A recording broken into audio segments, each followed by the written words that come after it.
The late 1990s were a simpler time. The internet was this new, magical thing that made a delightful dial-up noise, and people were genuinely excited about it. This excitement led to a charmingly naive belief that a company with a website was basically a license to print money. The opening bell for this financial circus was arguably the Netscape IPO in 1995. A company with no profits saw its stock double on the first day, and Wall Street decided that profits were a boring, old-fashioned metric for grandparents. A new economy was born, one where the fundamental laws of business were apparently optional. In this new economy, nobody asked if you were profitable. They asked about your burn rate, which was a polite way of saying, how quickly are you incinerating investors' money? Success wasn't measured in revenue, but in eyeballs, the number of people looking at your website. The logic was that if you got enough people to look at your thing, you could figure out how to make money from them later. Maybe. It was a strategy built entirely on faith, hope, and the assumption that you could just keep raising more money forever. Venture capitalists were handing out $100 million checks based on pitches scribbled on napkins because due diligence was so 1980s. There were, of course, warning signs. Alan Greenspan, then chair of the Federal Reserve, gave a speech all the way back in December 1996. In it, he wondered aloud if the market was being driven by irrational exuberance. The market heard this, paused for about 5 minutes to think about it, and then decided it was, in fact, rationally exuberant and continued its vertical climb. It's a classic human story. The one person in the room who says, "Hey, is this a good idea?" gets completely ignored because the party is just too much fun.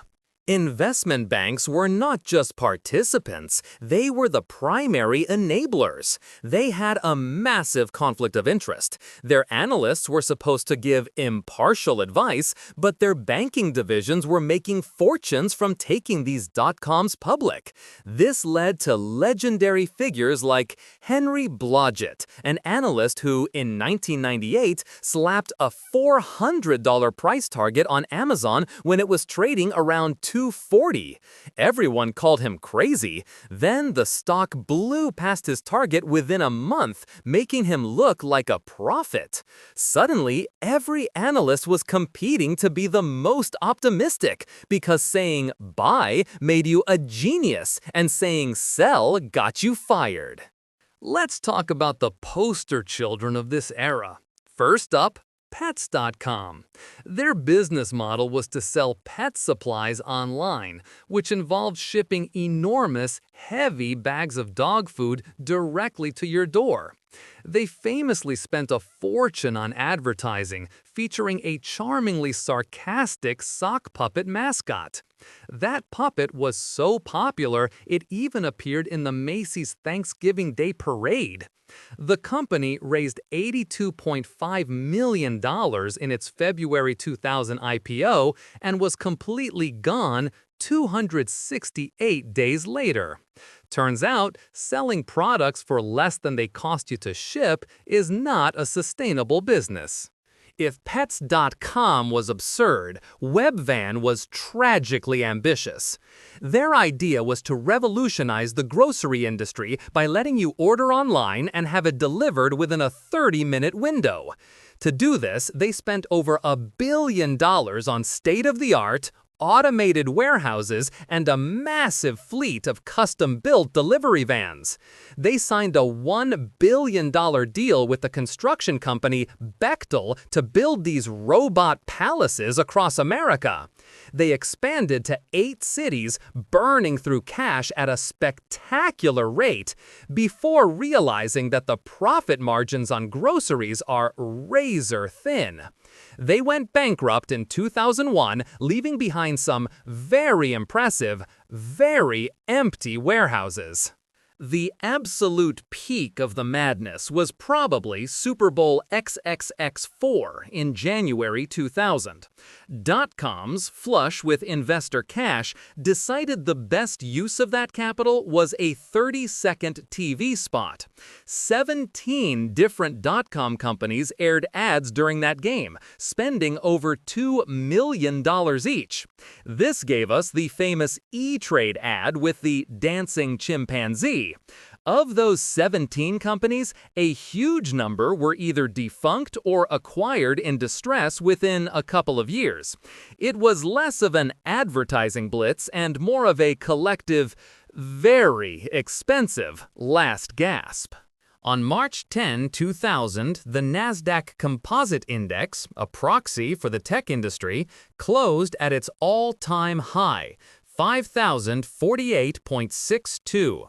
This was the summit. The air was thin, the views were incredible, and nobody realized they were standing on a cliff edge in a hurricane. For a brief, glorious moment, the belief that technology had conquered the old rules of economics was absolute. It was the last perfect day of the delusion before the universe decided to remember how gravity works. The crash wasn't a single dramatic Black Tuesday event. It was much crueler. It was a slow, agonizing bleed that lasted for 2.5 years. It started with a few tremors. A damning article in Barron's magazine titled "Burning Up" highlighted how quickly dot-coms were running out of money. Then came the Justice Department ruling against Microsoft in its antitrust case, which spooked the whole tech sector. There was no single cause, just a collection of small events that finally made investors ask that one forbidden question. Where are the profits? The answer, of course, was, what profits? So where did the trillions of dollars in market value actually go? It didn't just vanish into thin air. It went into things. Specifically, it went into errand chairs, ridiculously lavish launch parties with A-list celebrities, and offices with indoor slides and foosball tables. A huge chunk of it went into building out a global fiber optic network. Companies like Global Crossing and 360 Networks spent billions laying undersea cables, assuming internet traffic would double every few months forever. They went bankrupt, but they left behind a ridiculously overbuilt network of cheap, fast internet infrastructure for everyone else.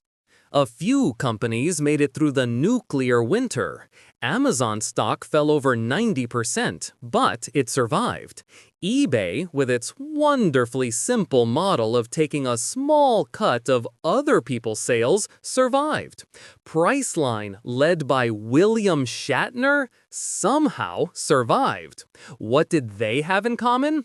They had an actual, functional business model that involved customers giving them money for a good or service, and that amount of money being greater than their costs.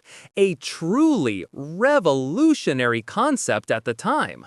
The bubble's legacy is complicated. It was an era of profound stupidity, but it was also a necessary one. All that foolish investment in infrastructure paved the way for the next phase of the internet. Without the dot-com bust, you don't get cheap, ubiquitous broadband. Without cheap broadband, you don't get YouTube or Facebook or Google as we know it. The speculators who lost their shirts were, effectively and accidentally, subsidizing the future. It's a beautiful irony. The greatest financial mania of the modern era laid the groundwork for the technology that actually would change the world. If you enjoyed this video, please like, comment, and subscribe to our channel for more historical insights. Thanks for watching, nerds!